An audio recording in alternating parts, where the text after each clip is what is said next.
mushobora kwibaza muti mbega inyuma y'itorwa rya mufti twumwitegako iki? Bashaka nabamenyeshe ko ngiye kuba umusuku wa mwebwe abayisilamu n'abayisilamukazi mbere ndetse n'abenegihugu b'u Burundi.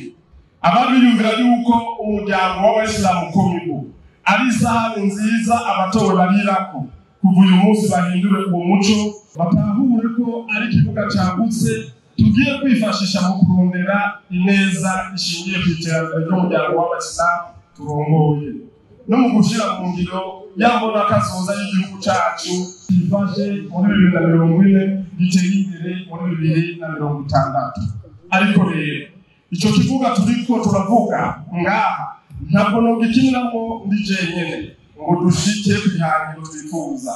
Haba namba turakeneye ingufu, ibyiyumviro ndetse n'uburyo by'umwe wese muri mwebwe kugira ngo twubake ibirama. Ibyo byose kugira ngo tubishikeko twiyemeje ibi bikurikira. Mu gisata cy'imibano twiyemeje imbere y'Imana mushobora byose n'imbere yanyu ko tuzobabera umuvyeyi atakuvangura. Icyo ndabasaba namwe nimuyoboke, mwumvire kandi muzirikane impanuro z'abakurira na kare nta mukuru abura mukuru we, kugira ngo twubake igihugu n'idini ryacu dushize imitima hamwe. Ata gihugu nta dini.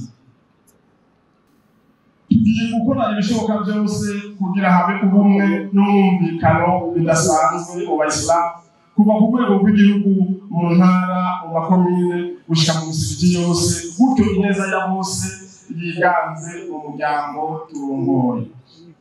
Mu gisata c'amagara y'abantu tugiye kugerageza mu kubaka amavuriro ya Kisilamu mu ntara zose uko ari 5.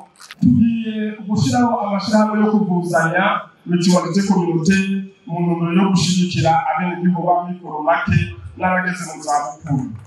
Mu gisata cy'intwaro vuba bwango tugiye gushyiraho abaserukira abandi mu ntara twisunze indinganizo nshasha ya za ntara 5 zigize igihugu cyacu cyiza cy'u Burundi. Tugiye kandi gutegura amatora y'abaserukira abandi ku rwego rw'amakomine n'amazone kugira ngo uburongozi bwegere umuryango duserukira decentralisation effective. Mu gisata cy'ubutunzi n'iterambere tugiye kwicara twihweze duhagurukire ibibazo byose byerekeye ubutunzi n'iterambere mu Buislamu. Ibikuru bikuru twovuga hari kurondera itunga rusangi, kurikingira no kurikoresha ivyo byagenewe. Mu gisata cy'indero, muri icyo gisata tugiye kuraba aho amashure yoba akenewe dufashanye n'abenegihugu baho turi ko twahashira ishuri.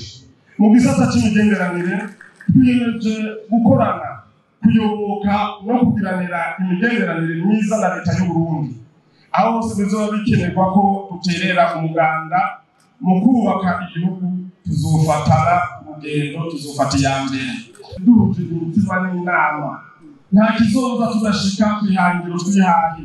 Nicyo gituma twahisemo ikivugo tuzokongerera ko mu gushitsa ibyo twiyemeje kigira giti al-jama'atu rahma wal furqatu adhab, gufatana mu nda umuhezagiro no gutandukana n'ibihano. Ntekereza impanuro zimwe abavukanye banje musabwe kugira umwete, ubwira n'ubukerebutsi mu bikorwa by'iterambere. Aha tubamenyeshe ko kuva uyu munsi intara uko ari 5 zigiye guhiganwa. Ntihagire rero uwibaza ko azotorerwa kazuru ijunda canke umuryango aturukamo. Dukeneye abakozi bazi iyo bihugu n'idini biriko biraja na kare nta buneganega aho aregurwa. Mwirinde guhemukira abo mujejwe gutunganiriza. Imbere yo gufata ingingo murahanuza umutima, mugisha inama Imana, muhanuze aho mwadidaniwe kandi mwemere guhanurwa nakare ubwenge bwifasha gusara.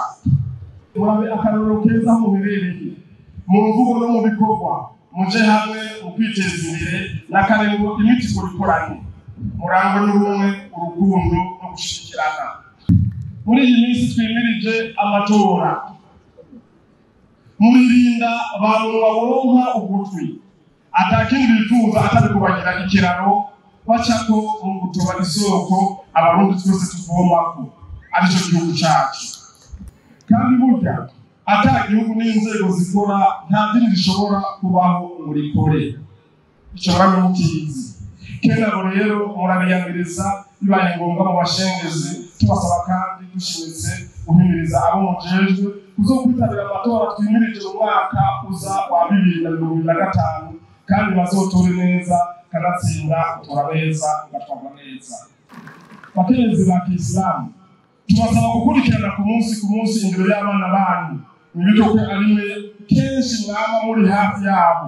Idini ryacu ntacyo byasize inyuma kubijanye n'indero y'abana babatanguye guca akenge ku myaka 7. Umuvyeyi wese ategerezwa kwama yagavye mu gukurikirana umwana wiwe. Umuryango w'Abayisilamu turongoye turakeneye kubona abana bavuka bakaregwa bagakurira mu ndero rufura runtu, bige idini yabo n'amashuri kugira ngo tuzobamurire idini n'igihugu abakwe n'abakazana biteka batazotwamaza. Abagabo namwe ba Kisilamu tubasaba kubaka neza ingo zanyu ziri ingo zifashe, ingo z'akarorero abandi bashobora kwigirako, musangire ibikorwa nabo mubakanye, mubungabunge kandi musabikanye umwimbu mwaronse, kuko kubaka igihugu n'idini bihera mu miryango. Atari imiryango dufise n'idini ntari tuzoronka. Rwaruka namwe musabwa kwitaho ineza y'idini n'igihugu cacu, mube inkingi y'amahoro n'umutekano, mwige amashuri azobagirira akamaro, kuko nimwe buca mudukorera mu ngata, ndetse nimwe Uburundi bwiteze ko byinshi inyuma yo gushingwa amabanga mu nzego zikomakomeye z'igihugu.